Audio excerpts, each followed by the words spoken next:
আমি একটা হাদিস শোনাচ্ছি। আল্লাহর হাবিব সাল্লাল্লাহু আলাইহি ওয়াসাল্লাম ইরশাদ করেছেন, মা রাফা কওমুন আকুফাহুম ইলাল্লাহি তাআলা ইয়াসআলুনাহু শাইআন ইল্লা কানা হাক্কান আলাল্লাহি আইয়াদা ফি আইদিহিম আল্লাযী সাআলু। আল্লাহর হাবিব ইরশাদ করেছেন, আমার উম্মতের কোন একটি দল যদি আল্লাহর কাছে সম্মিলিতভাবে হাত তুলে কিছু চায়, আল্লাহর উপর হক হয়ে যায়, তারা যা চায় তাদের হাতে আল্লাহ পাক তাই দিয়ে দেয়। তো বিশ্বাস রাখতে পারি যখন মুনাজাত করব, দোয়া যদি কবুল হয়, আমাদের তওবা কবুল হয়ে গেলে কবিরা গুনাহ মাফ হয়ে যাবে। এতে আমরা খুশি না বেজার? সবাই ডানে বামে আলহামদুলিল্লাহ। বেজার শুধু শয়তান। বেজার কে?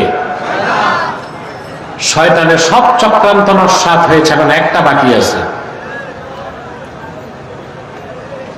মুনাজাতের আগে উঠানো যায় কিনা? আমরা শয়তানকে সুযোগ দিব? নেক করে শয়তানের নাপাক গেলে একটা চপেটাঘাত করতে পারি? বলেন। আমরা নিয়ত করছি কিছুক্ষণ পরে আজকের মুনাজাত করে গুনাহ মাফ করে নিষ্পাপ বেহেশতি আল্লাহওয়ালা হয়ে বাড়ি যেতে চাই। কারা কারা হাত তুলে আল্লাহকে দেখা?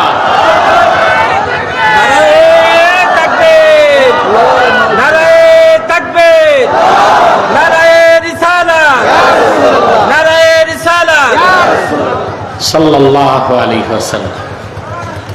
আল্লাহ কবুল করুক, আল্লাহ মঞ্জুর করুক। আজ আমি আপনাদের সামনে সূরাতুল বাকারা থেকে 124 নম্বর আয়াত তেলাওয়াত করেছি। এই আয়াতকে কেন্দ্র করেই নির্ভরযোগ্য মুফাসসির এবং মুহাদ্দিসগণের দৃষ্টিকোণ থেকে কিছু কথা আপনাদের সামনে তুলে ধরার চেষ্টা করব ইনশাআল্লাহ। আমার সঙ্গে আপনারা তেলাওয়াত করুন, যেন প্রতিটি অক্ষরের নূর আল্লাহ তাআলা আমাদের সিনায় প্রস্ফুটিত করে দেন। পড়ুন। আউযু বিল্লাহি মিনাশ শাইতানির রাজীম। বিসমিল্লাহির রাহমানির রাহিম। وَإِذِ ابْتَلَى إِبْرَاهِيمَ رَبُّهُ بِكَلِمَاتٍ فَأَتَمَّهُنَّ قَالَ إِنِّي جَاعِلُكَ لِلنَّاسِ إِمَامًا قال ومن ذريتي قال لا ينال عهد الظالمين। আল্লাহ তাআলা বলেন,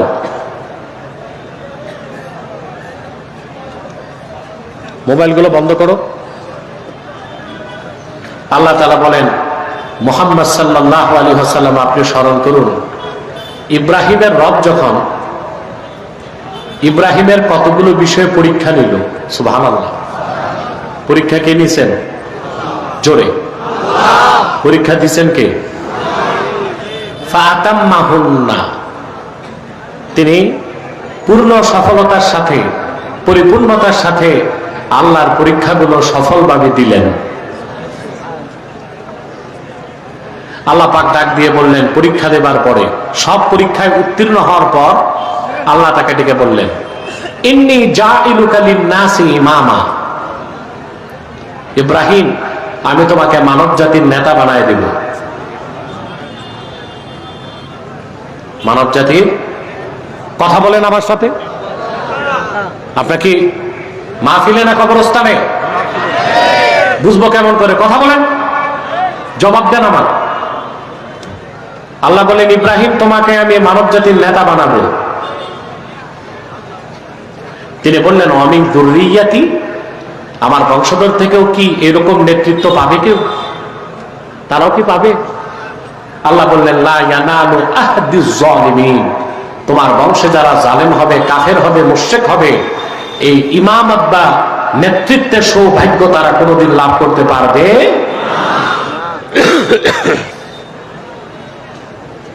সারা পৃথিবীর মুসলমানদের জাতির জনক ইব্রাহিম আলাইহিস সালাম। সন্দেহ আছে?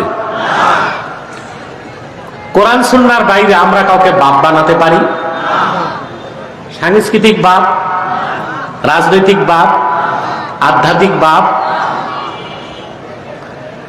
তাম পৃথিবীর মুসলমানের আধ্যাত্মিক পিতা মুহাম্মদ সাল্লাল্লাহু আলাইহি ওয়াসাল্লাম, তাম পৃথিবীর বিশ্বাসী মুমিনদের জাতির পিতা ইব্রাহিম আলাইহিস সালাম, তাম পৃথিবীর মানুষের আদি পিতা আদম আলাইহিস সালাম। পৃথিবীর প্রতিটি মানুষের রয়েছে জন্মদাতা একজন পিতা, এর বাইরে পিতা বানাবার কোন সুযোগ নাই।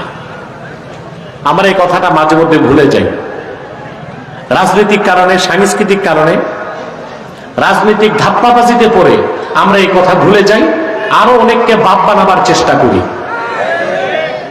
ঠিক কিনা? কিন্তু জাতির পিতাকে জোরে বলেন, আল্লাহর পক্ষ থেকে তিনি 10টা পরীক্ষা দিলেন। সুবহানাল্লাহ। কটা পরীক্ষা? তার প্রথম পরীক্ষাটাই ছিল আকলে সালিম, তার জ্ঞানের পরীক্ষা, যে আকলের মাধ্যমে তিনি আল্লাহর তাওহীদের পরিচয় লাভ করেছিলেন। সুবহানাল্লাহ। ওনার বাড়ি ছিল ইরাকের বাবেলে। কোথায়? জোরে বলেন। বাবেল। কি নাম? ইতিহাসে তার নাম বেবিলন। মাইকের আওয়াজটা পরিষ্কার করো। না, সাউন্ড বাড়াবে না, সাউন্ড কম হলেও চলবে, স্পষ্ট আওয়াজ লাগবে, পরিষ্কার আওয়াজ। আপনারা শুনতে পাচ্ছেন? মাঠের মানুষ তো শুনতেছে না।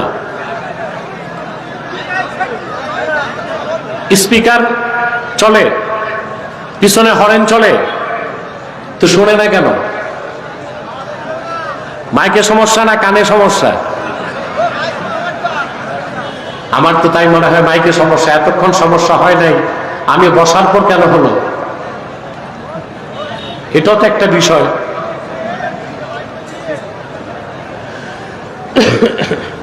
প্রিয় বন্ধুগণ, কথা শোনার চেষ্টা করেন, আস্তে আস্তে বলি। ওনার বাড়ি ছিল বাবেল। কোথায়? ইরাকে। যে দেশে তিনি বড় হলেন, ওই দেশের আল্লাহর তাওহীদকে বিশ্বাস করার মতো একজন মানুষও ছিল না। কমাও, স্পষ্ট করো। বংশের কিছু লোক ছিল মূর্তি পূজারী, কিছু ছিল চন্দ্র পূজারী, কিছু ছিল নক্ষত্র পূজারী, কিছু ছিল সূর্য পূজারী। আল্লাহ যে এক, এটা বিশ্বাস করার মতো একজন মানুষও ছিল না। এই পরিবেশে তিনি আল্লাহর তাওহীদের পরিচয় পেলেন আকলে সালিমের মাধ্যমে। বলেন সুবহানাল্লাহ। কোরআন শরীফে কথাগুলো আল্লাহ তাআলা তুলে ধরেছেন। আল্লাহ রাব্বুল আলামিন বলেন, ফালাম্মা জান্না আলাইহিল লাইলু রাআ কাওকাবান ক্বালা হাযা রাব্বি ফালাম্মা আফালা ক্বালা লা উহিব্বুল আফিলিন। আল্লাহ রাব্বুল আলামিন বলেন, ইব্রাহিমকে যখন রাত আচ্ছন্ন করে ফেলল, মাগরিবের সময়। কোন সময়? আকাশ পানে তাকিয়ে তিনি নক্ষত্র দেখলেন। নক্ষত্র দেখে বললেন, আল্লাহর ওয়াস্তে স্টেজে উঠা বসা বন্ধ করেন, ডিস্টার্ব হয় আমার। যার থাকার থাকেন, যার চলে যাওয়ার নেমে যান।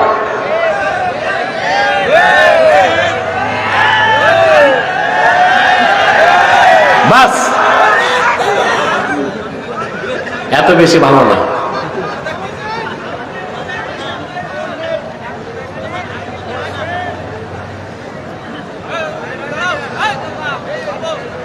আকাশ পানে তাকিয়ে দেখলেন নক্ষত্র। তিনি বললেন হাযা রাব্বি, এটা আমার রব। আল্লাহ পাক বলেন নক্ষত্র যখন ম্লান হয়ে গেল, হযরত ইব্রাহিম বললেন লা উহিব্বুল আফিলিন, ম্লানশীল যার শক্তি কমে যায় এই রকম অপরিপূর্ণ কোন সত্তাকে আমি ইব্রাহিম রব মানতে পারি না। দেখলেন চাঁদ। আল্লাহ রাব্বুল আলামিন বলেন ফালাম্মা রাআল কমারা বাযিগান ক্বালা হাযা রাব্বি ফালাম্মা আফালা ক্বালা লাইন লাম ইয়াহদিনি রাব্বি লাআকুনান্না মিনাল কওমিদ দাল্লিন। আবার আকাশের দিকে তাকিয়ে তিনি চাঁদ দেখলেন। চাঁদ দেখে বললেন এটা আমার রব। চাঁদ যখন ডুবে গেল, ম্লান হয়ে গেল, তিনি বললেন আমার রব যদি আমাকে হেদায়েত না করতেন আমিও পথভ্রষ্টদের মধ্যে শামিল হয়ে যেতাম। দেখলেন দিনের বেলা সূর্য। কথা বুঝতেছেন? فلما رأى الشمس بازغة قال هذا ربي هذا أكبر فلما أفلت قال يا قوم إني بريء مما تشركون। আকাশে তিনি সূর্য দেখলেন। সূর্য দেখে বললেন এটা আমার রব, এটা বড়। আল্লাহ পাক বলেন সূর্য যখন ডুবে গেল, হযরত ইব্রাহিম বললেন হে আমার কওম, তোমরা আল্লাহর সাথে যেগুলোকে শরীক করো ওই সব শিরক থেকে আমি ইব্রাহিম পবিত্র আছি। রবের পরিচয় তিনি দিচ্ছিলেন, ঠিক কিনা? এখন একটা আকীদার প্রশ্ন আসে, হযরত ইব্রাহিম আলাইহিস সালাম যতক্ষণ নক্ষত্রকে রব মনে করছেন ততক্ষণ কি শিরক হয় নাই? প্রশ্ন আসে না? যতক্ষণ তিনি চাঁদকে রব মনে করছেন শিরক কি হয়েছে? কথা বলেন। যতক্ষণ সূর্যকে রব মনে করছেন এটা কি শিরক হয়েছে? আল্লাহর কোন একজন পয়গম্বর শিরক কুফর তো দূরে থাক, একটা কবিরা সগীরা গুনাহ করে না। নবুয়ত লাভের আগেও নয়, নবুয়ত লাভের পরেও নয়। সুবহানাল্লাহ বলবেন না? একজন মুফাসসির নিজে নিজে মুফাসসির হয়েছিলেন।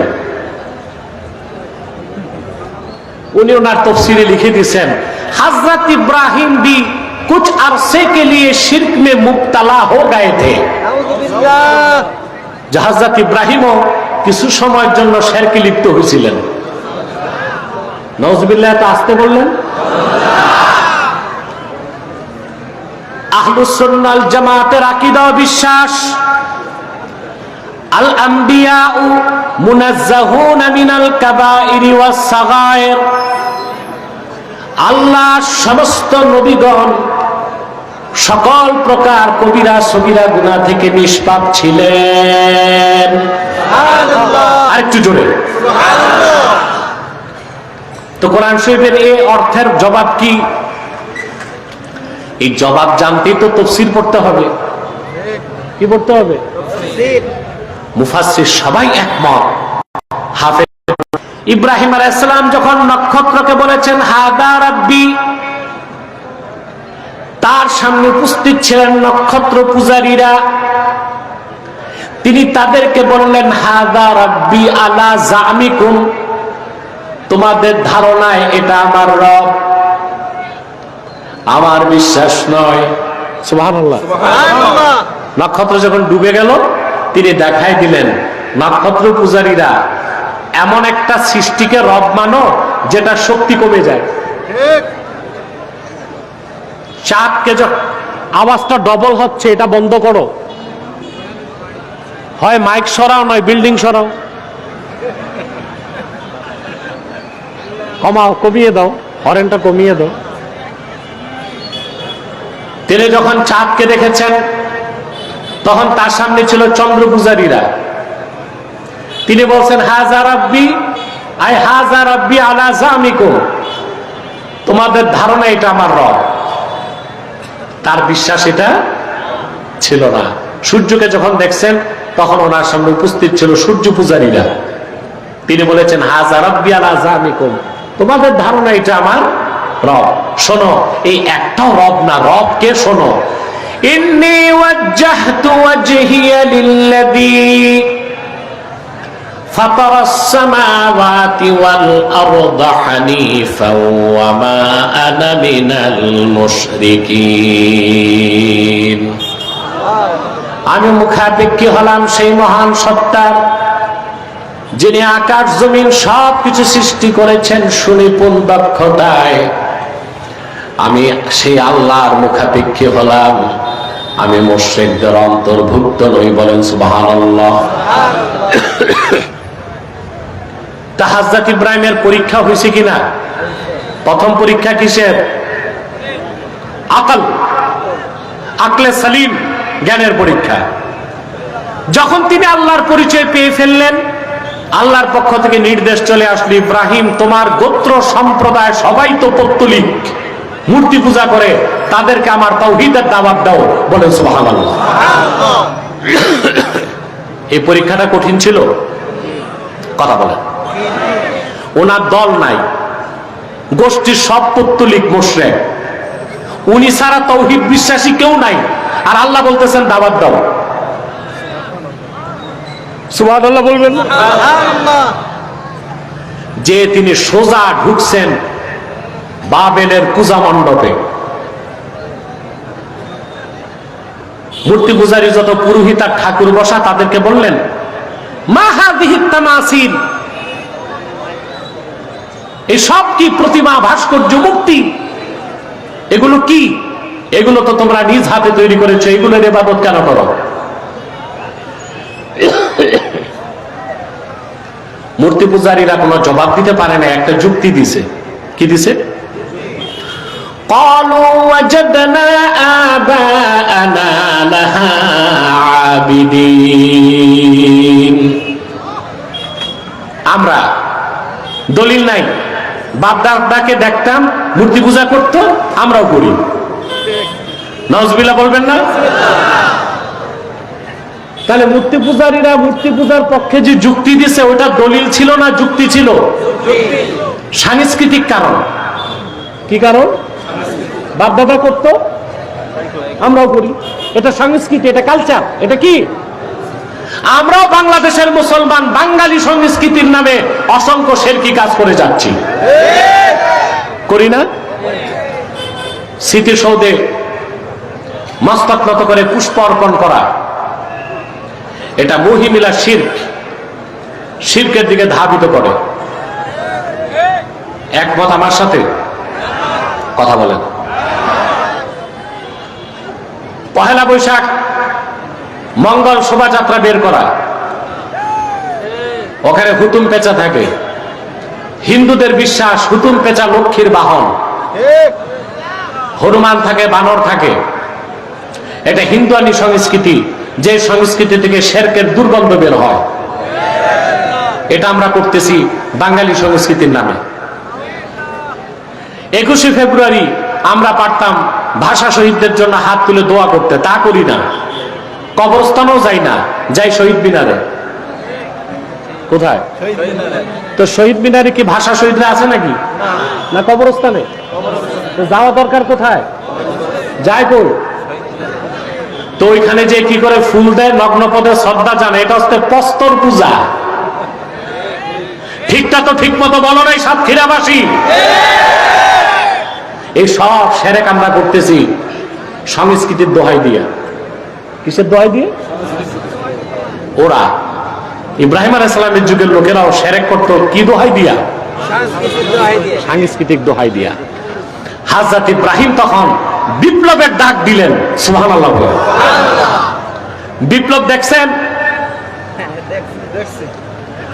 আপনারা দেখছেন 24 সালের 5ই আগস্ট।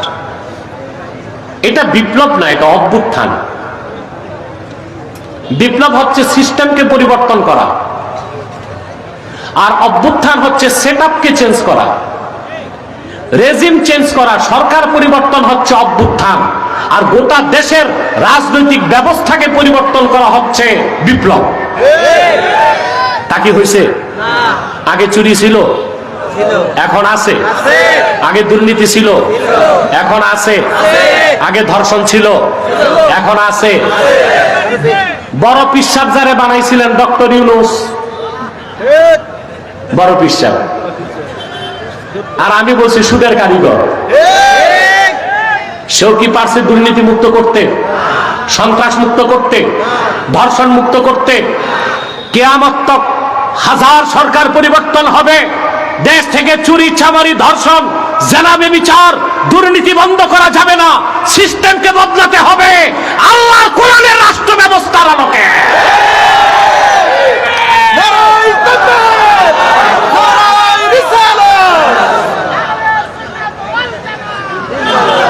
প্রিয় বন্ধুগণ, এই পৃথিবীতে আল্লাহর তাওহীদের পক্ষে প্রথম বিপ্লবের ডাক দিয়েছেন ইব্রাহিম খলিলুল্লাহ।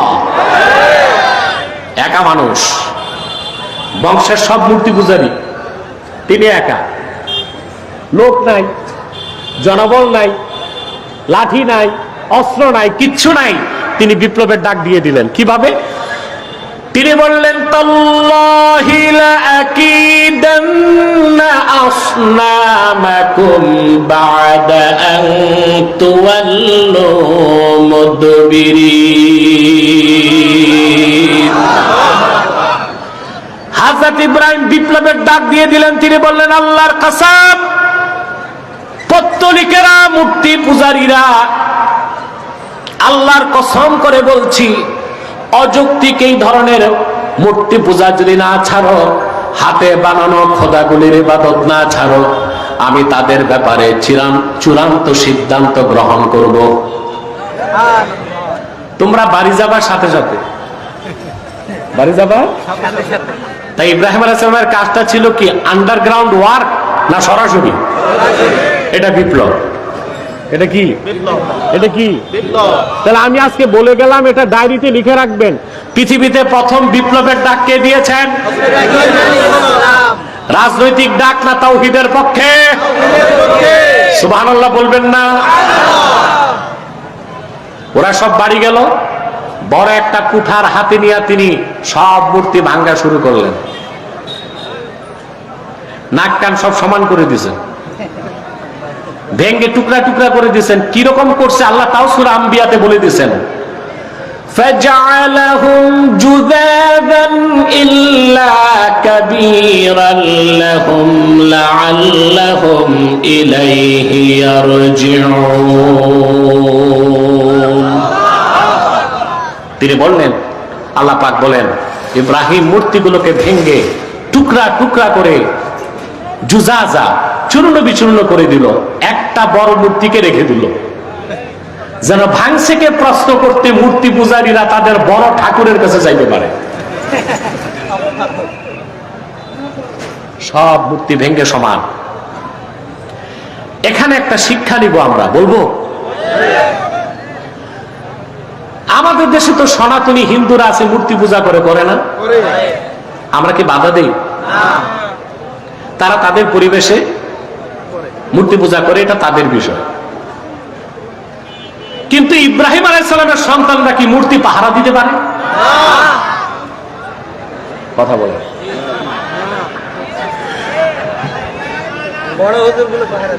মূর্তি যারা বানাবে তাহারা পাহারা দিবে, সরকারকে তারা ট্যাক্স দেয়, সরকার পাহারা দিবে। কিন্তু আমার দেশে দেখলাম 24-এর 5ই আগস্টের পরে পীর, মৌলবী, মোল্লা সব যে মন্দির পাহারা দিছে। এটা কত নাম্বার বেদাত হয়েছে জানতে চাই? এটা তো বেদাত না, শিরক, শিরকে আকবার। ঠিকটা তো ঠিক মতো কইল না। আমরা মূর্তি ভাঙবো না, যেহেতু এটা সেকুলার রাষ্ট্র, ওরা সরকারকে ট্যাক্স দেয়, কিন্তু ওরা মূর্তি বানায়, ওরা পাহারা দিবে, বাকিটা দিবে কে? সরকার। আলেম ওলামা, আল্লাহর হাবিবের উম্মত যারা, ইব্রাহিমের সন্তান, তারা কোনোদিন মূর্তি পাহারা দিতে পারে না। সেটার প্রতিদান আবার দিছে কলকাতার হিন্দুরা গত মাসে। দেখছেন, হিন্দুত্ববাদী বিজেপি শুভেন্দু সন্ত্রাসী ক্ষমতায় আসার একদিনের মাথায় বুলডোজার দিয়ে গোশতের দোকানগুলোকে ভেঙে দিয়েছে, মসজিদের ভিতরে ঢোল তবলা বাজিয়েছে, সেজদারত মুসল্লির মাথায় পা দিয়েছে। আমরা তার তীব্র নিন্দা জানিয়েছি, প্রতিবাদ করেছি। আর আমি ব্যক্তিগতভাবে থ্রেট করেছি, যদি ওখানে মুসলিমরা নিরাপদ না থাকে, এখানে তোমাদের যারা, তারা নিরাপত্তা পাবে না। বাংলাদেশ নারায়ে তাকবীর, নারায়ে রিসালাত, আহলে সুন্নাত ওয়াল জামাত। প্রিয় ভাইগণ, আমার এই বক্তব্যের একদিন পর ভারতের যত চ্যানেল, সব চ্যানেল আমার বিরুদ্ধে টকশো শুরু করছে আর প্রকাশ্যে থ্রেট করছে আমাকে হত্যা করবে। আমি বলছি বাড়াবাড়ি করো না। দেখছেন না আমাদের বিজেপি এখন শক্ত হয়ে গেছে। এই জনসমুদ্রের পক্ষ থেকে বিজেপি বাংলাদেশ বর্ডার গার্ডকে বলবো, সারা জাতি আপনাদেরকে দোয়া দিচ্ছে, আপনাদের প্রশংসায় সারা দেশ পঞ্চমুখ।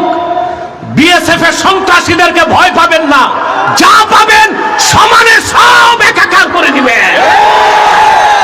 নারায়ে তাকবীর, নারায়ে রিসালাত, ইসলামের দুশমনেরা, আহলে সুন্নাত ওয়াল জামাত। সেনাবাহিনী বিজেপিকে বলবো, বাংলাদেশের স্বাধীনতা রক্ষায় এদেশের কোটি কোটি মুসলমান অস্ত্র হাতে তুলে নিতে বাধ্য হবে। অস্ত্র লাগবে না, লাঠি নিয়েও যদি বর্ডারের দিকে মার্চ করে, মোদির ধুতি ঢিলা হয়ে যাবে, সব হরে রাম করতে করতে পালাবে। বাংলাদেশের ভূখণ্ডের প্রতি ইঞ্চি জায়গা সুরক্ষা দিবে সেনাবাহিনী, দিবে বর্ডার গার্ড, দিবে বাংলাদেশের মুসলমান।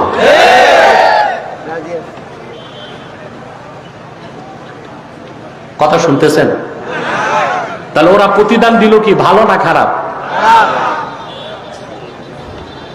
শিক্ষাটা মাঝখানে দিয়ে দিলাম। ইব্রাহিমের উত্তরসূরিগণ মূর্তি পাহারা দিবে না, বরং মানুষকে মূর্তি পূজা থেকে রক্ষা করে তাওহীদের পথে আনবে। সকালবেলা যত পুরোহিত আর ঠাকুর সব এসে দেখে ওদের হাতে বানানো খোদাগুলো সব উপুত হয়ে আছে, একটারও নাক কান নাই। ওরা বলতে লাগলো, এইরকম ধৃষ্টতাপূর্ণ দুঃসাহসিক কাজটা করলো কে? যেহেতু আমাদের যে রাজা নমরুদ, সে নিজ মূর্তি বুঝেনি। এখন যে বিপ্লব করে সে নিজেকে গোপন রাখতে, সবাই চিনে ফেলছে কাজটা কে করছে। ওরা বলল, ক্বালু সামি'না ফাতান ইয়াযকুরুহুম ইউকালু লাহু ইব্রাহিম। আমরা একজন যুবকের নাম শুনেছি, সেই মূর্তিগুলো সমালোচনা করে লোকেরা তারে ইব্রাহিম বলে ডাকে। ডাকা হলো হযরত ইব্রাহিমকে। ইব্রাহিম, তুমি করছো এগুলো? তিনি সেখানে হেকমা, প্রজ্ঞাকে ধারণ করলেন। যদি বলেন আমি করছি, তো বাকি মিশন তো সাকসেস হবে না, ধরা পড়ে যাবেন। আর যদি বলেন আমি করি নাই, তাইলে হয় মিথ্যা। তিনি করলেন তাওরিয়া। কি করলেন? ইমাম বাইজাবি বলেন, আল কালামুল্লাযী ইয়াহতামিলুল মা'নায়াইন, যে কথা দুইটা অর্থ রাখে ওইটাকে বলে তাওরিয়া। কি বলে? যেমন মনে করেন ওনাকে পুলিশ ধরতে আসছে, ওনাদেরকে বললাম না, ওনারা ইনসাল্ট ফিল করবে। এই যে এখানে একজনকে পুলিশ ধরতে আসছে, বুঝলেন? বুঝতেছেন? এখন পুলিশ এসে ওনাকে জিজ্ঞেস করতেছে আপনি কি সলিমউদ্দিন? তো যদি বলে আমি সলিমউদ্দিন, ধরা খায় না? যদি বলে আমি সলিমউদ্দিন না, মিথ্যা হয় না? উনি বলল ভাই একটু দাঁড়ান। দূরে যে থুতু ফেলে দূর থেকে বলতেছে যারে ধরতে আসছিলেন সলিমউদ্দিন একটু আগে তো এখানেই ছিল। মিথ্যা হইল? আমি সলিমউদ্দিন না, সলিমউদ্দিন একটু আগে এখানে ছিল। নিজে সরে বললে এখানে সলিমউদ্দিন ছিল। এটা তাওরিয়া, এটা শরীয়তে জায়েজ। বিপদে পড়লে আপনারা যখন বউয়ের কাছে বিপদে পড়বেন তো তাওরিয়া করেন, কারণ বাঙালি বেশি বিপদে পড়ে স্ত্রীর কাছে, কারণ কথার তো ঠিক নাই, ঠিক না?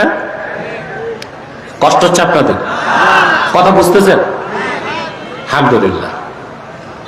হযরত ইব্রাহিম বললেন এখানে যে বড় সে করছে, মনে মনে আমি তো বড়। যে তৌহিদ বিশ্বাস করে তার চেয়ে বড় কোনো মানুষ আছে? ওরা ধরে নিছে বড় ঠাকুরে করছে, বড় মূর্তি। তিনি বললেন ওরা যদি কথা বলে ওদেরকে জিজ্ঞেস করো কে মারছে কে ভাঙছে। এখন ওরা তো আর কথা বলে না, ওদের তথাকথিত খোদাগুলো সব বোবা। সংবাদ চলে গেল নমরুদের কাছে। নমরুদ তার ক্যাবিনেট ডাকলো, মন্ত্রী পরিষদ, ইব্রাহিমকে কি শাস্তি দেওয়া যায়। নমরুদের ক্যাবিনেট সিদ্ধান্ত নিল হাররিকুহু ওয়ানসুরু আলিহাতাকুম ইন কুনতুম ফাইলিন। একটাই সিদ্ধান্ত, ইব্রাহিমকে আগুনে নিক্ষেপ করো। নাউজুবিল্লাহ বলবেন না? আর তোমাদের ইলাহগুলোকে সাহায্য করো যদি তোমরা কিছু একটা করতেই চাও। যেই কথা সেই কাজ। অগ্নিকুণ্ড নির্মাণ করা হলো, আগুন দাউ দাউ করে জ্বলছে। হযরত ইব্রাহিমকে আগুনে নিক্ষেপ করতে কাঠের কামান বানানো হলো। কথা বুঝতেছেন? কাঠের কামানের হাতুলিতে থেকে বসানো হলো, হাত পা বাঁধা, অগ্নিকুণ্ডে আগুন জ্বলছে। আল্লাহ রাব্বুল আলামিন ঈমানের চরম পরীক্ষা নেবার ক্ষেত্রে তখনও ইব্রাহিম খলিলকে ছেড়ে দিলেন না, জিবরিলকে পাঠিয়ে দিলেন। জিবরিল এসে ইব্রাহিমকে প্রশ্ন করলেন, ওরে ইব্রাহিম, আমি আল্লাহর সবচেয়ে মূল্যবান ফেরেশতা, আমার নাম জিবরিল, আমার 600 পাখা আছে। একবার ঝাপটা দিলে নমরুদের রাজত্ব মাটির সাথে মিশে যাবে। আলাকা হাজাতুন ইয়া ইব্রাহিম, সাহায্য লাগবে কিনা বলো। আল্লাহর খলিল ইব্রাহিম আলাইহিস সালাম জবাব দিলেন, জিবরিল, আমার সাহায্যের দরকার আছে, কিন্তু তোমার কাছে প্রশ্ন, হাজাতুন ইলাইকা আও ইলাল্লাহ, তোমার কাছে সাহায্য চাইবো না যে আল্লাহর তাওহীদ প্রতিষ্ঠার জন্য আগুনে যাচ্ছি সে আল্লাহ রাব্বুল আলামিনের কাছে সাহায্য চাইবো। পরীক্ষা হইছে? কথা বলেন। পাস করছেন? কাঠের কামান ঘুরতে লাগলো, রশি কেটে দেওয়া হলো, ছিটকে তিনি চলে গেলেন আগুনে। আগুনটা শরীরে লাগার আগে তিনি পড়তে লাগলেন, হাসবিয়াল্লাহু ওয়া নি'মাল ওয়াকিল। পড়েন না একবার, হাসবিয়াল্লাহু ওয়া নি'মাল ওয়াকিল। আল্লাহই আমার জন্য যথেষ্ট, তিনি সর্বোত্তম অভিভাবক। বলেন সুবহানাল্লাহ। সহিহ আল বুখারীতে এসেছে, আল্লাহর হাবিব সাল্লাল্লাহু আলাইহি সাল্লাম বলেছেন, হাসবিয়াল্লাহু ওয়া নি'মাল ওয়াকিল ক্বালাহা ইব্রাহিম হিনা উলকিয়া ফিন নার।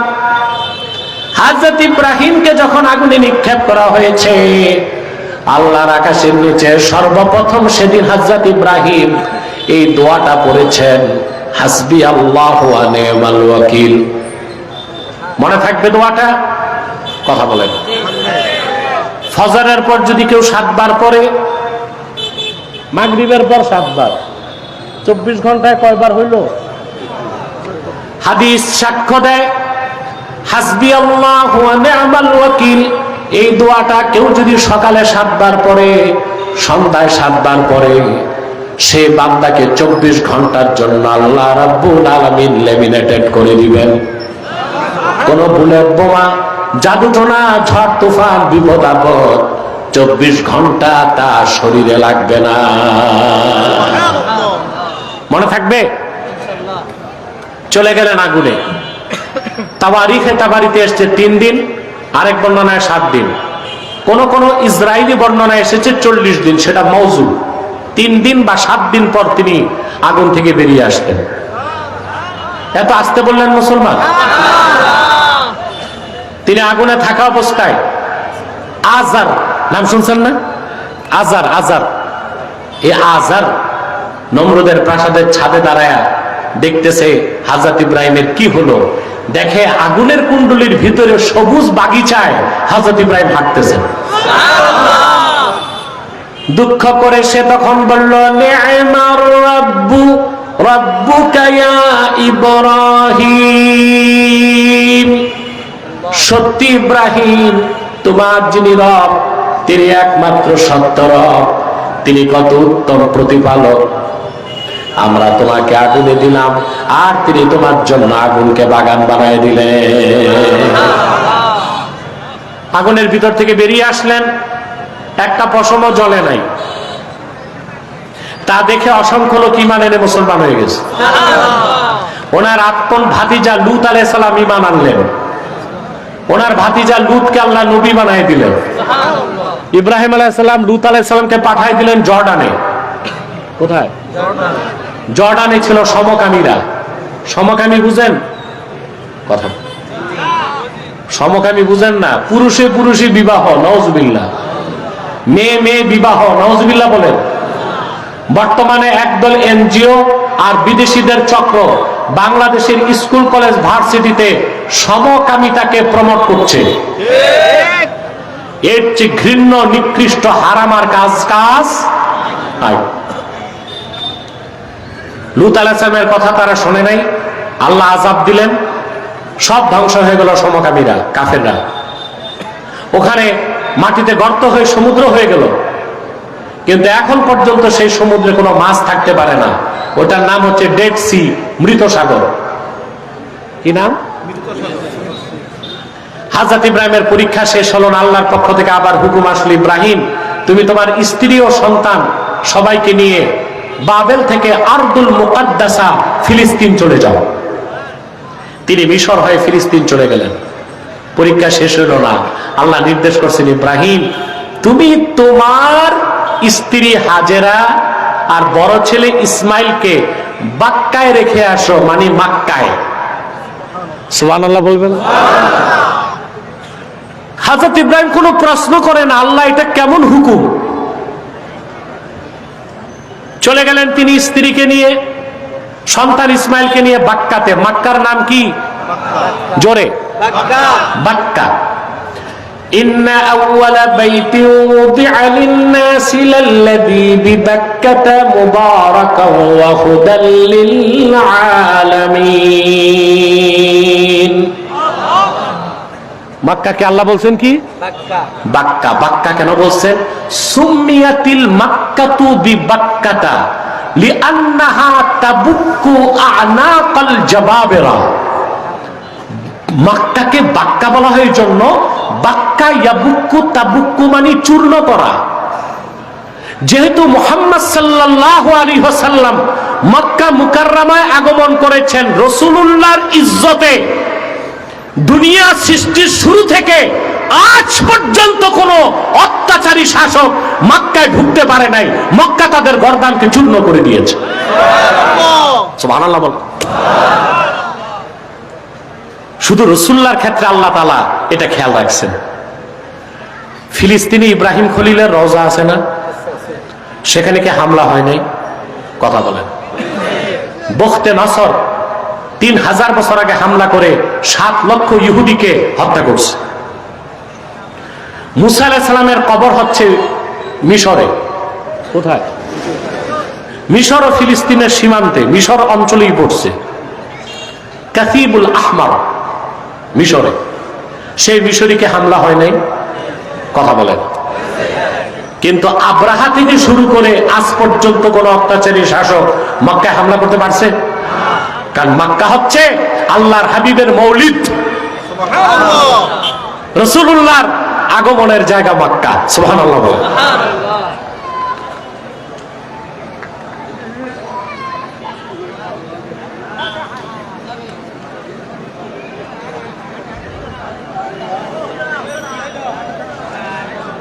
এদিক তাকান, মনোযোগ দিয়া শুনতে হবি। শুনতেছেন তো প্রিয় ভাইরা? হযরত ইব্রাহিম আলাইহিস সালামকে নিয়ে হযরত ইব্রাহিম হাজেরাকে এবং ইসমাইলকে নিয়ে চলে গেলেন মক্কায়। যে দেখেন কোনো বাড়ি নাই, ঘর নাই, খাদ্য নাই, পানি নাই, মানুষও নেই।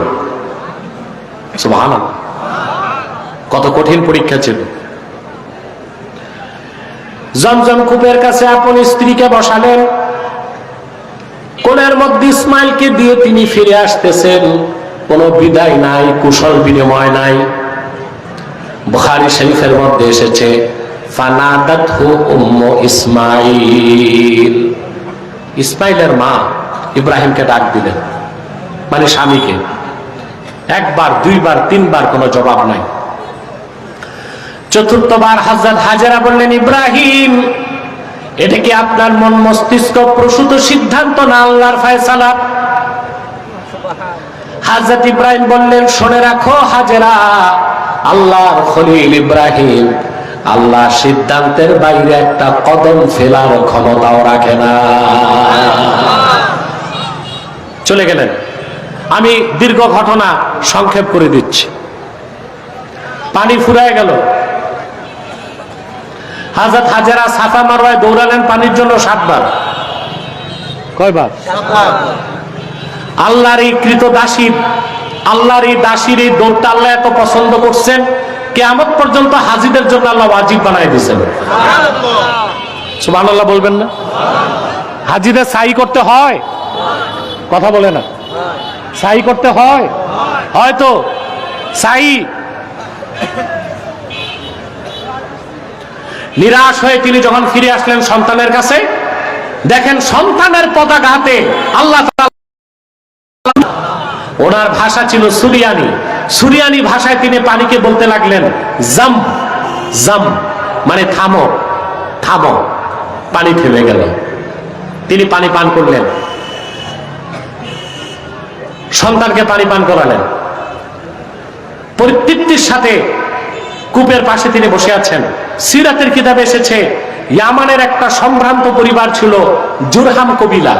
তারা মক্কার পাশ দিয়ে যাচ্ছিল, তাদের পানি শেষ। পানির সন্ধানে তারা সাফা পর্বত পার হয়ে জমজম কূপের কাছে আসছে। তখন জমজম কূপ মাত্র শুরু। জুরহাম কবিলার লোকজন এসে দেখে স্বচ্ছ পানির একটি ফোয়ারা, ফোয়ারার পাশে বসে আছে স্বর্গীয় চেহারাদারী এক মহিষী নারী। সুবহানাল্লাহ। আর তার কোলে আছে হীরকখণ্ডের মতো সুন্দর একটা ফুটফুটে সুন্দর বাচ্চা। তারা বুঝতে পারলো এই নারী সাধারণ কোনো নারী নন, এই কূপ সাধারণ কোনো কূপ নয়, আর এই বাচ্চা সাধারণ কোনো বাচ্চা নয়। আদবের সাথে তারা বলল, মা, আমাদের পানি ফুরিয়ে গেছে, আপনি অনুমতি দিলে আমরা এই কূপ থেকে পানি পান করতে চাই। হযরত হাজেরা বললেন, আল্লাহর বান্দারা শুনে রাখো, এই কূপ আমার নয়, আল্লাহর কূপ। কিয়ামত পর্যন্ত আল্লাহর বান্দাদের জন্য খোলা থাকবে। ওরা জমজম পানি পান করছে। জমজমের প্রতিটা ফোঁটায় রহমত, বরকত, শেফা। এক এক ঢোক পানি পান করার সাথে সাথে ওদের ক্ষুধা, তৃষ্ণা, ক্লান্তি সব চলে গেছে। ওরা তাৎক্ষণিক সিদ্ধান্ত নিল আর ইয়ামান যাবে না। সুবহানাল্লাহ। ওরা হযরত হাজেরাকে বলল, আপনি অনুমতি দিলে এখানেই আমরা বসবাস করতে চাই। তিনি বললেন, বসবাস করো। সাফা মারওয়ার চারপাশে তারা বাড়িঘর নির্মাণ করলো। ধীরে ধীরে মক্কা নগরী তৈরি হওয়া শুরু হয়ে গেল। বলেন সুবহানাল্লাহ। হযরত ইসমাইল বড় হতে লাগলেন। فلما بلغ معه السعي قال يا بني إني أرى في المنام أني أذبحك আল্লাহু আকবার। হযরত ইসমাইল যখন পিতার সাথে কাজকর্মের বয়সে পৌঁছলো, দৌড়াদৌড়ির বয়সে পৌঁছলো, এক বর্ণনায় 7 বছর, আরেক বর্ণনায় 10 বছর, আরেক বর্ণনায় 13 বছর, সকল বর্ণনায় তিনি ছিলেন নাবালেগ। কি ছিলেন? নাবালেগ। হযরত ইব্রাহিম ফিরে আসছে।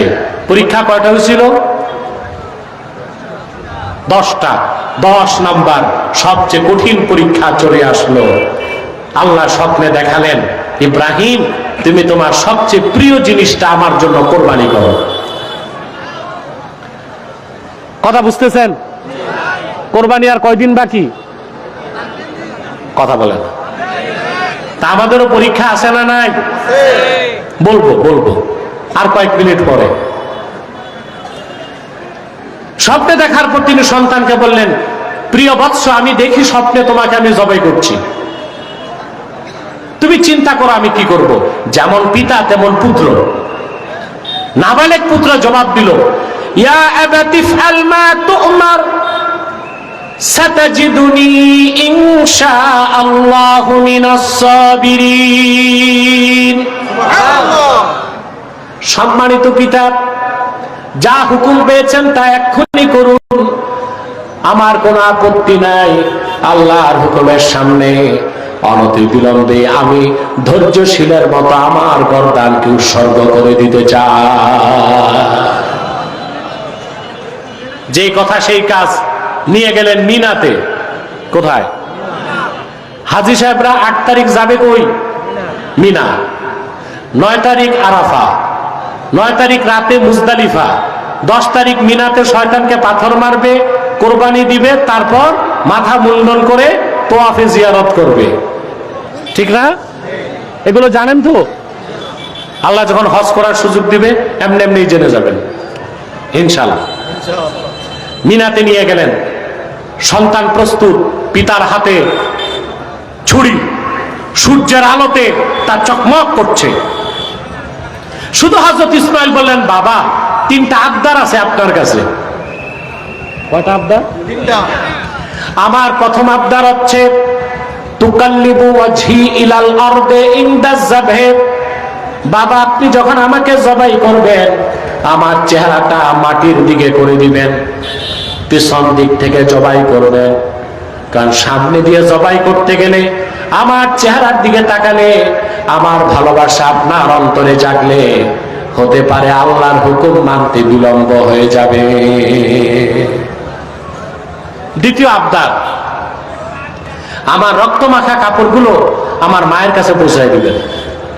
তৃতীয় আবদার, হাত পা শক্ত করে বেঁধে নিবেন, যেন আমি ছটফট করলে আল্লাহর হুকুম মানতে আমার ব্যাঘাত না হয়। হযরত ইব্রাহিম বললেন, সব শর্ত মেনে নিলাম। আল্লাহ পাক বলেন, ফালাম্মা আসলামা ওয়া তাল্লাহু লিল জাবিন। সুবহানাল্লাহ।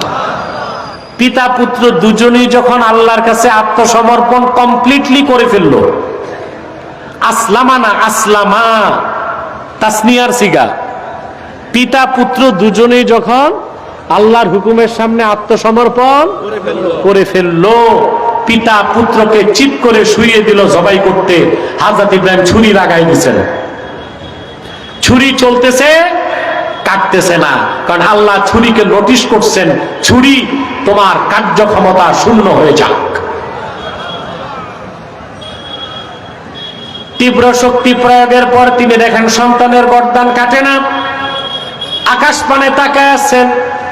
আল্লাহর পক্ষ থেকে ডাক আসলো, ওয়ানাদাইনাহু আইয়া ইব্রাহিম কদ সাদ্দাকতার রুইয়া ইন্না কাযালিকা নাজজিল মুহসিনিন। ইব্রাহিম, পরীক্ষা হয়ে গেছে। পরীক্ষা নেওয়াই আমার দরকার ছিল, জবাই দরকার নাই। তুমি স্বপ্নকে সত্যে পরিণত করছো। আমি তোমার মনের সদিচ্ছা দেখে ফেলেছি। সুবহানাল্লাহ। আমি ফিদিয়া পাঠায় দিলাম, বেহেশত থেকে দুম্বা আসলো, তুমি জবাই করো। তিনি জবাই করলেন, শুরু হয়ে গেল কোরবানির সিলসিলা। সুবহানাল্লাহ। হযরত ইব্রাহিম পরীক্ষাগুলোতে উত্তীর্ণ হয়েছেন কিনা? কথা বলে না। তার মাধ্যমে যে কোরবানি চালু হলো, আল্লাহর হাবিব সাল্লাল্লাহু আলাইহি সাল্লাম সেই কোরবানি উম্মতে মুহাম্মাদের জন্য ওয়াজিব করে দিয়েছেন। এখানে আমাদের পরীক্ষা আছে। কি আছে? দিলের পরীক্ষা। কিসের পরীক্ষা? আপনারা কোরবানি করবেন গোশত খেতে নাকি প্রেস্টিজ স্ট্যাটাস রক্ষা করবেন? এটাই তো হয় আপনাদের মধ্যে। পাশের বাড়িতে 3 লাখ টাকা, আপনি কিনছেন 3.5 লাখ টাকার গরু। এটা কোরবানি হবে না গোশত খাওয়া হবে? কথা বলে না। কোরবানির উদ্দেশ্য এই নয় গোশত খাওয়ার মহা উৎসব। কোরবানি হচ্ছে আল্লাহর পয়গম্বর ইব্রাহিম খলিল চূড়ান্ত পরীক্ষা দিয়ে সন্তানকে ছুরির নিচে স্থাপন করেছেন। তাকে চিরস্মরণীয় করে রাখার জন্য আল্লাহ তাআলা কোরবানির সিলসিলা চালু করে দিয়েছেন। আমাদেরকে পরীক্ষা দিতে হলে আমরা রাজি আছি? কথা বলে না। আমাদের সামনের পরীক্ষা কি? জোরে বলতে হবে। পারবো তো ইনশাল্লাহ পাশ করতে? নিয়ত ঠিক করতে হবে। কোরবানির পশু সুদের টাকায় কিনলে কোরবানি হবে না। গোশত খাবার নিয়তে কিনলে কোরবানি হবে না। লা ইয়ানালুল্লাহু লুহুমুহা ওয়ালা দিমাউহা ওয়ালাকিন ইয়ানালুহুত তাকওয়া মিনকুম। আল্লাহর কাছে তোমাদের গোশতগুলো রক্তগুলো পৌঁছে না, তোমাদের দিলের তাকওয়াটাই আল্লাহর কাছে পৌঁছে। কার গরুটা বড় কারটা ছোট এটা আল্লাহ দেখেন না, কার নিয়ত সহি এটা দেখেন। নিয়তের পরীক্ষাটা কি ছোট পরীক্ষা না বড় পরীক্ষা? পারবেন না ইনশাআল্লাহ? সাদাকাল্লাহুল আযীম ওয়া সাদাকা রাসূলুহুন নবিয়ুল কারীম ওয়া নাহনু আলা যালিকা মিনাশ শাহিদিন ওয়াশ শাকিরিন আলহামদুলিল্লাহি রাব্বিল আলামিন। আর আমি আপনাদেরকে কষ্ট দিচ্ছি না প্রিয় বন্ধুগণ, অনেক কথা বলে ফেলেছি, এখন বিদায় নিব। এই বসো। মুনাজাতের আগে আর উঠাউঠি নাই। একটা লোক উঠার চেষ্টা করবেন না। হাজার হাজার লোক একসাথে মুনাজাত করে উঠবেন। প্রিয় বন্ধুগণ,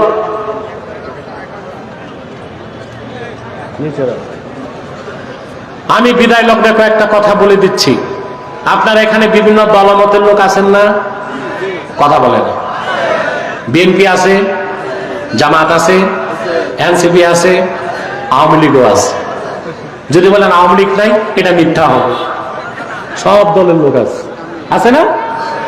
আপনাদের মধ্যে মতভেদ আছে, রাজনৈতিক থাকুক। আমার করজোর অনুরোধ হচ্ছে 3টি ইস্যুতে আমরা এক হয়ে যাব। কয়টি ইস্যুতে?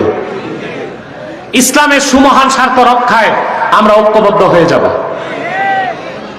মুসলমানদের মৌলিক দাবিগুলো আদায়ে আমরা এক হয়ে যাব। আর বাংলাদেশের স্বাধীনতা রক্ষায় আমরা এক হয়ে যাব। রাজি আছেন? বাংলাদেশে ইসলাম ও মুসলমানের বিপক্ষে 3টি নিকৃষ্ট অমুসলিম সম্প্রদায় কাজ করে যাচ্ছে। তাদের মধ্যে সবচেয়ে নিকৃষ্ট হচ্ছে কুখ্যাত কাদিয়ানী সম্প্রদায়। নিঃসন্দেহে তারা কাফের এবং অমুসলিম, এটা জানেন আপনারা? তাদেরকে যারা কাফের বলবে না তারাও কাফের, কারণ তারা আল্লাহর আখিরি নবী মুহাম্মদ সাল্লাল্লাহু আলাইহি ওয়াসাল্লাম আল্লাহর সর্বশেষ নবী ও রাসূল এই কথা বিশ্বাস করে না। তো তারা কি? চিল্লায় বলেন, তারা কি? তাদেরকে যারা কাফের বলবে না তারা কি? মানুষকে তারা ধোঁকা দিতে মুসলমানদের মতো দাড়ি রাখে, টুপি লাগায়, নাম রাখে, আর উপাসনালয়কে মসজিদ বলে। তাই বলি কি তারা মুসলমান হবে? দাড়ি রাখলে কেউ যদি মুসলমান হতে পারতো তো রবীন্দ্রনাথ ঠাকুরের চেয়ে বড় মুসলমান কে হইতো? সে কি মুসলিম ছিল না অমুসলিম? টুপি লাগালে মুসলমান হওয়া যায়? দিল্লি পার্লামেন্টে হিন্দু এমপিরাও তো টুপি লাগায়, তাই বলে মুসলিম হবে? নাম রাখলে মুসলমান হওয়া যায়? এক শয়তান বোতলে পেশাব করে উপরে নাম লেখছে শরবত, ওটা কি শরবত হবে? তদ্রুপ কাদিয়ানীরা কাফের। আব্দুল আউয়াল, আব্দুল সামাদ, মোবাশ্বের আলী, কবির চৌধুরী, শাহরিয়ার কবির, নিঝুম মজুমদার, এসব নাম রাখার দ্বারা তারা মুসলমান হতে পারে না। আমার ভাইরা, আমার বন্ধুরা, আমার আল্লাহ ও নূর নবীজি আমার মুহাম্মদ মুস্তাফা সাল্লাল্লাহু আলাইহি ওয়াসাল্লামের ইসলাম ও কোরআনের হাজার হাজার হাজার বছর পরে বর্তমান ভারতের কুখ্যাত পাঞ্জাবের কুখ্যাত গুরুদাসপুরের কুখ্যাত কাদিয়ানে ইংরেজ আমলে এক শয়তান নিজেকে নবী দাবি করছে। চিল্লায় বলেন নাউজুবিল্লাহ। ওই শয়তানটার নাম রেখেছিল তার বাপ মির্জা গোলাম আহমদ কাদিয়ানি। সাবধান, তাকে গোলাম আহমদ বলা যাবে না, কারণ গোলাম আহমদ অর্থ আহমদ এর গোলাম। কোন কাফের কোনদিনও গোলাম আহমদ এর গোলাম হতে পারে না। আর কাদিয়ানের কাজ্জাব ছিল শেষ দরজার কুখ্যাত কাফের, ইংরেজদের পা চাটা গোলাম। সে গোলাম আহমদ এর গোলাম ছিল না, সে ছিল কুখ্যাত শয়তানের কুখ্যাত গোলাম। কাদিয়ানের কাজ্জাব, মিথ্যা নবুয়তের দাবিদার মির্জা গোলাম শয়তান কাদিয়ানির উপর গজব এসেছে 1908 সালে। যখন গজব এসেছে, কাদিয়ানের কাজ্জাব, মিথ্যা নবুয়তের দাবিদার মির্জা গোলাম শয়তান কাদিয়ানি 1908 সালে ধ্বংস হয়ে কুখ্যাত জাহান্নামের কুখ্যাত কুকুরে পরিণত হয়েছে। তার অনুসারীরাও ধ্বংস হয়েছে। বর্তমানে কিছু কাদিয়ানি বাংলাদেশে আছে। সবচেয়ে দুঃখজনক, আপনাদের পাশে শ্যামনগরে তাদের আস্তানা আছে। এটা জানেন আপনারা? বাংলাদেশে তারা 100 আস্তানা করছে। 100 তাদের আস্তানাকে তারা মসজিদ বলে। তাদের আস্তানা কি মসজিদ হতে পারে? নাম পরিবর্তন করে করে তারা মিথ্যা পরিচয় দেয়। কখনো নিজেদের পরিচয় দেয় আহমদি জামাত, কখনো বলে আহমদিয়া জামাত, কখনো বলে আহমদি সম্প্রদায়, কখনো বলে আহমদিয়া সম্প্রদায়, কখনো বলে আহমদি মুসলিম জামাত, কখনো বলে আহমদিয়া মুসলিম জামাত। সাবধান, যত কাদিয়ানি ছিল আছে থাকবে, তারা কেউ আহমদি জামাত নয়, আহমদিয়া জামাত নয়, আহমদি সম্প্রদায় নয়, আহমদিয়া সম্প্রদায় নয়, আহমদি মুসলিম জামাত নয়, আহমদিয়া মুসলিম জামাত নয়। তারা শয়তানি জামাত, কুখ্যাত জাহান্নামের কুখ্যাত কুকুরের দল। আমাদের সকল দলের একটাই দাবি, অনতিবিলম্বে স্বাধীন বাংলায় শয়তান কাদিয়ানীদেরকে রাষ্ট্রীয়ভাবে অমুসলিম ঘোষণা করতেই হবে, করতেই হবে, করতেই হবে। এই দাবি আদায় যদি জানো মাল দেবার ডাক আসে, কারা কারা প্রস্তুত আছেন হাত তুলে দেখা।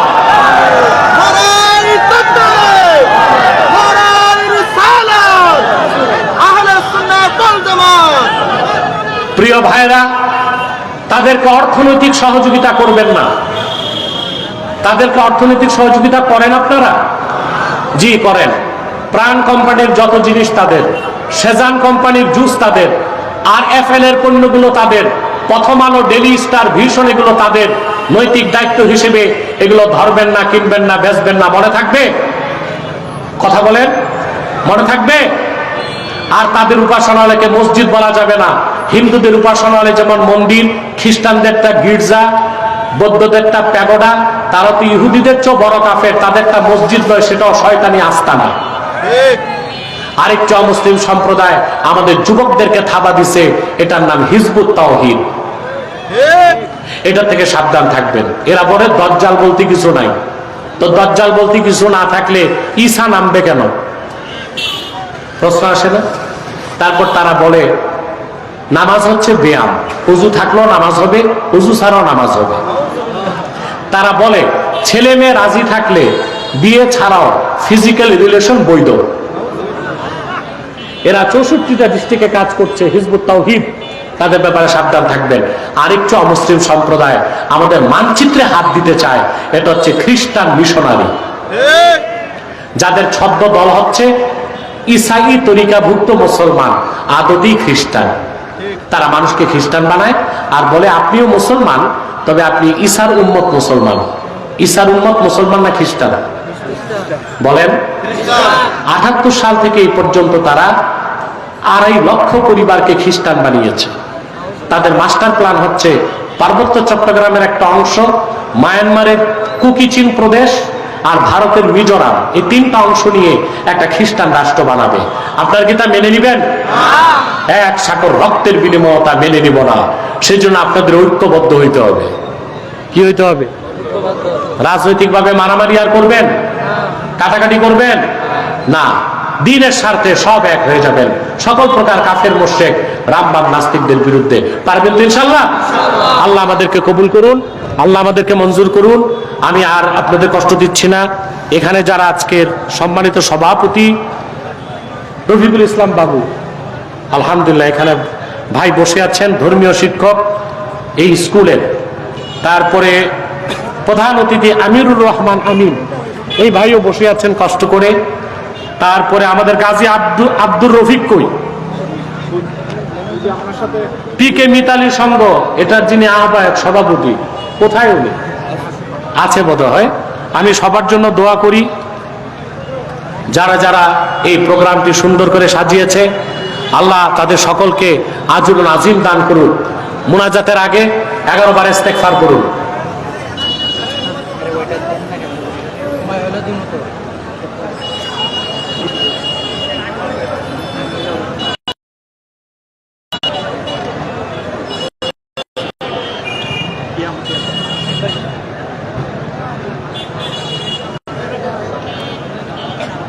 প্রিয় বন্ধুগণ, আসুন মোনাজাত করি। কি প্রশ্ন আছে না? দাও দাও দাও, আমার হাতে দাও। কিছু প্রশ্ন আসছে, উত্তর দিয়ে দিব। এক ভাই প্রশ্ন করেছেন, আমাদের কেন্দ্রীয় বাজার জামে মসজিদে দীর্ঘদিন যাবৎ মিলাদ কিয়াম হয়ে আসতেছিল, কয়েক বছর যাবৎ এখন আর কিয়াম হয় না। এই বিষয়ে অনুগ্রহ করে কোরআন হাদিসের আলোকে আলোচনা করতেন। দেখুন, সংক্ষেপ উত্তর দিয়ে দিচ্ছি। মিলাদ, যেটা মিলাদ শরীফ পড়া সওয়াবের কাজ, ইবাদত এবং সুন্নতে সাহাবা। আর মিলাদ শরীফের কিয়াম হচ্ছে মুস্তাহাব, মুস্তাহসান, সওয়াবের কাজ। কেউ যদি করে সওয়াব পাবে, আর কেউ যদি না করে মুস্তাহাব মনে করে তার কোনো গুনাহ হবে না। কিন্তু যেখানে অধিক সংখ্যক লোক কিয়াম করতে চায়, সেখানে ইমামের জন্য আবশ্যক হচ্ছে তাদেরকে নিয়ে মিলাদ কিয়াম করা। এটা তার দায়িত্ব।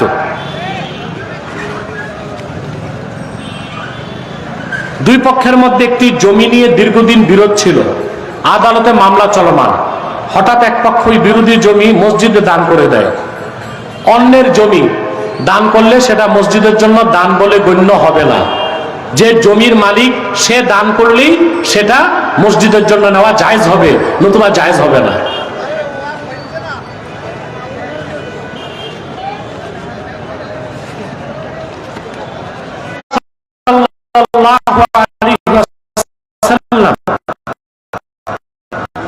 হাজরে আসওয়াদ পাথরে কতবার চুম্বন করেছিলেন, এটা তো সিরাতের কিতাব দেখে বলতে হবে। তবে এটা সুস্পষ্টভাবে প্রমাণিত, রাসূলুল্লাহ সাল্লাল্লাহু আলাইহি ওয়াসাল্লাম হাজরে আসওয়াদ পাথরে উঠা দিয়েছেন। সাল্লু সালাতান বলেন নাই, সাল্লিমু তাসলিমা বলছেন। দরুদ শরীফ বসেও চলবে, শুয়েও চলবে, দাঁড়াও চলবে। সালামের ক্ষেত্রে আল্লাহ বলছেন, সালাম জানাও বিনয়ের সাথে, আদবের সাথে, একনিষ্ঠ চিত্তে। সেজন্য দাঁড়িয়ে সালাম জানানোটাকে আমরা আল্লাহর কোরআনের হুকুমের মুআফিকাতি মনে করি, কিন্তু এটাকে ফরজ, ওয়াজিব, সুন্নত বলা হয় না, মুস্তাহাব বলা হয়। মুস্তাহাব মনে করি করা হয়। আপনাদের কোনো সমস্যা আছে? থাকা উচিত হবে। আল্লাহ আমাদেরকে কবুল করুক, মঞ্জুর করুক। বলুন আল্লাহুম্মা আমিন। আসেন একটু সালাম পড়ে, দরুদ সালাম পড়ে দোয়া করি। সাল্লাল্লাহু